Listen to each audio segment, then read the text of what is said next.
Private unaided పాఠశాలలో ప్రభుత్వ ఆదేశాల మేరకు విద్యా హక్కు చట్టం 2009 సెక్షన్ 12(1) ప్రకారం ప్రైవేట్ అన్ఎయిడెడ్ పాఠశాలలో 25% సీట్లు కేటాయించడం జరిగిందని మండల విద్యాశాఖ అధికారులు వి లావణ్య, డాక్టర్ వన్నూరు బ్రహ్మయ్య తెలిపారు.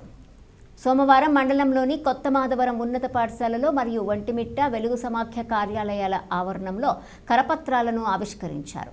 మార్చి 10వ తేదీ వరకు ఆన్లైన్ ద్వారా తమ అప్లికేషన్ నమోదు చేసుకోవచ్చని తెలిపారు. విద్యార్థులు తల్లిదండ్రుల సంరక్షకుల ఆధార్ ద్వారా ప్రాథమిక వివరాలతో సంబంధిత పోర్టల్లో నమోదు చేసుకోవాలన్నారు. అర్హులైన విద్యార్థులకు సీట్ల కేటాయింపు జరుగుతుంది.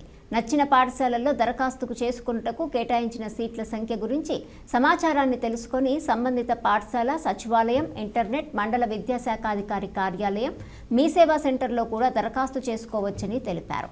పాఠశాల నుండి 1 కిలోమీటర్ పరిధిలో నివాసం ఉన్న వారి దరఖాస్తులు ముందుగా పరిగణించబడతాయి. ఆ తర్వాత పాఠశాలల నుండి 5 కిలోమీటర్ల పరిధిలో నివసిస్తున్న దరఖాస్తుదారులను పరిగణలోనికి తీసుకుంటారు.